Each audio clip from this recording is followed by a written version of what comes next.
Person just home CGX and this is A1 Skyraider trolls the enemy with a toilet bomb and the kitchen sink by the fire electrician. A series, attack series, right? Like A10 Warthog. Basically, planes that are supposed to help the ground people, infantry or something, support vehicles or whatever it's called. So this is similar. So A10 Warthog has like 30mm cannon. This has toilet bomb and kitchen sink. Why the fuck no? Why? Okay, seriously, at this stage, why does sentence like this doesn't feel crazy to me? That's how many shit I've watched since past month or two, right? Because yeah, why not? Some Americans basically took a plane, probably because of some reason didn't have ammo, and just throw fucking kitchen sinks at people. Yeah, makes sense to me. So yeah, it's gonna be interesting. It's fire electrician video, so it's gonna be something about uniqueness about it. Otherwise, it won't be a fire electrician video. So yeah, let's watch it. Remember, people, if you like my reaction, don't forget to subscribe. That way I know which type of videos to react to more. You can help the channel by helping the algorithm. If you haven't seen my other reactions to things like this, like I've been watching a lot of military style videos recently. So check out the link in the description. There you'll find it, or check out the end card, I guess, in the end of the video. Let's watch it. Today we're talking about the most versatile airplane of all time, capable of doing reconnaissance, delivering nuclear warheads, and everything in between. It is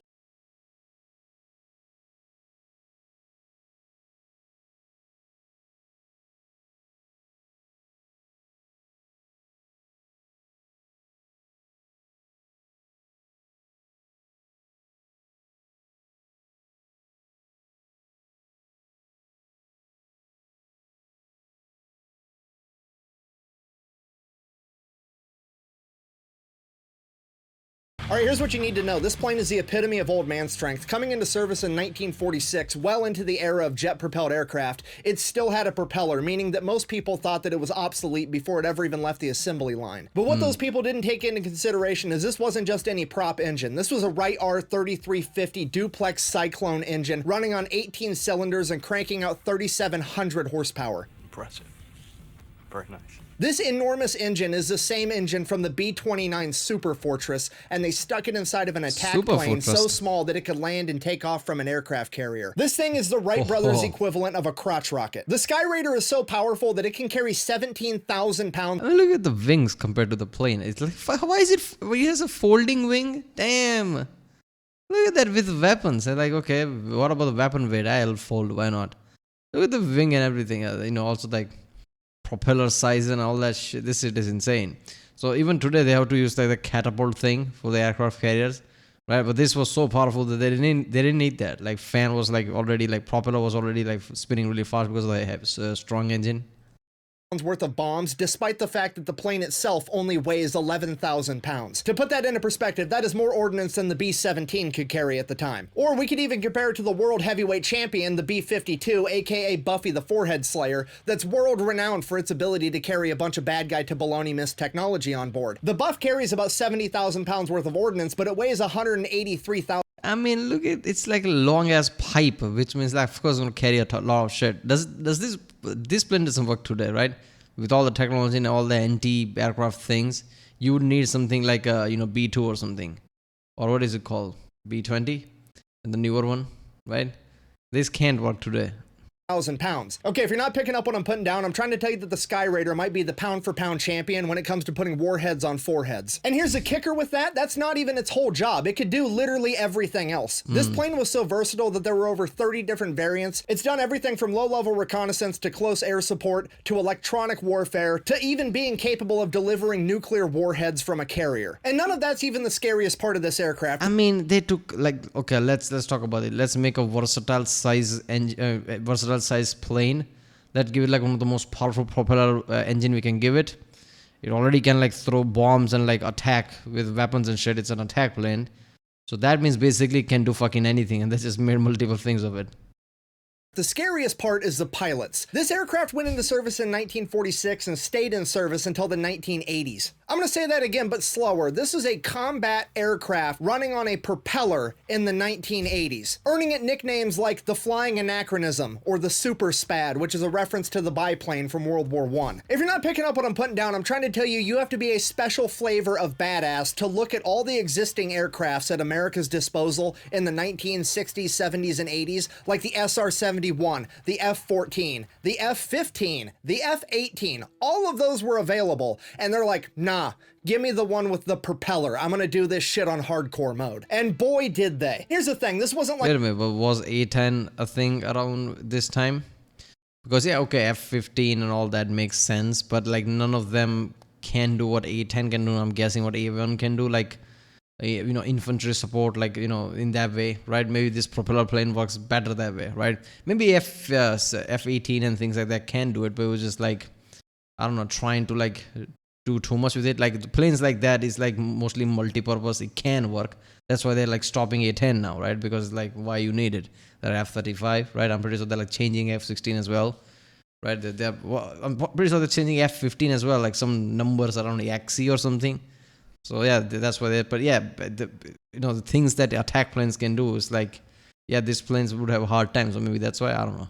Like a cargo plane or some other type of specialty plane with a very particular job. No, this was an attack plane that was going to be flying low and slow close air support in the era of jets. It's a pretty good thing that the Skyraider has that big ass engine, because I don't think many airframes could get off the ground carrying the sheer weight. By the way, how the fuck that clip was made?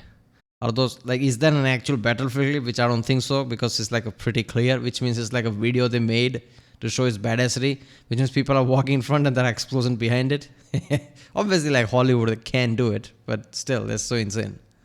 Of these pilots nuts. Not only did they have the courage to occupy the same airspace as these vastly superior fighter jets, they had the audacity to win anyways. During the Korean War, the enemy started referring to the Skyraider simply as the blue one. Okay, stop. Do you know how much ass you have to whoop before an entire group of people starts associating a color with a bad time? I mean, you literally have to hit the enemy with the kitchen sink to pull that off. Yeah, they did this. In August of 1952, they ratchet strapped the kitchen sink onto a 1,000-pound bomb before dropping it in combat. And I'm just gonna level with you, it only gets more ridiculous from here. Why? Fast forward to the Vietnam War. The reason. Why the fuck would you do that? Does the bomb need a kitchen sink? Why would you do that? Raiders were credited with downing MiG-17 fighter jets with their guns. They shot down vastly superior fighter jets with their machine guns in combat. A seemingly impossible task, and then they did it twice. It's not the plane, it's the pilot. And on the off chance that that wasn't ridiculous enough, in November of 1965, to commemorate the 6 millionth pound of ordnance dropped during the Vietnam War, the Skyraiders would rig up a specialty toilet to drop on the enemy. You can't make this up. I love it so much because the Skyraider is the A-10 Warthog's dad, and this is the ultimate dad joke. It's literally trying to flush out communism. In conclusion, the Skyraider is— Well, why though? Just because they can? Was there any reason behind it? Fuck it, we're gonna throw sink and toilet because we can. That was the case. Like, no military or government in any officials would allow that. But that's the thing about Americans. They're like, fuck it, do it. Yeah, fuck it. And just like, they just do it. That's so good. the ultimate underdog story. An airplane that was considered to be obsolete before it ever even left the assembly line would go on to become one of the most versatile aircrafts of all time. Pound for pound capable of delivering more war— Also, physics doesn't change, right? I mean, I've said that recently with the newer technologies coming, like, okay, newer technologies are great, but you should still like focus on like ease of access, you know, base things. Like that's why they're not canceling F-16 for a long time. Like, okay, F-35 is there, but you shouldn't use F-35 everywhere. So it's propeller, but it's like has a massive engine on a small plane, which is like great. It has its own positives to it, and it can do all the shit like A-10 could do, right? I'm pretty sure, and more basically because of all the drop. I'm pretty sure A-10 is like a smaller, more agile one compared to this, right? So this one can do anything, drop anything like kitchen sink and shit. Why not?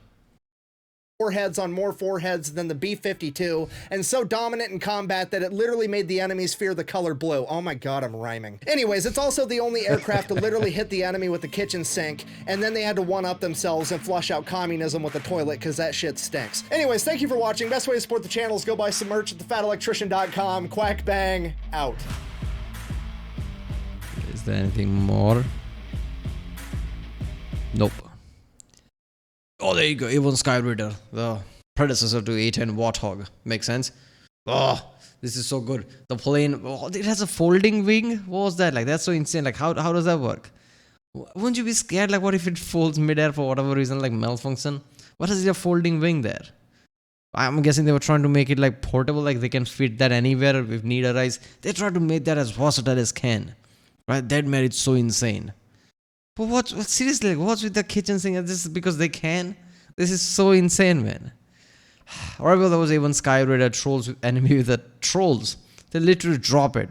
Just like, fuck you. Basically, this was massive FU. Trolls the enemy with the toilet bomb and the kitchen sink by channel Federation. If you like my next one, subscribe, and yeah. Follow me on Instagram if you want. There's a link in the description. Check out the end card for the playlist decorated for Federation and any other video. And yeah, I'll see you next time.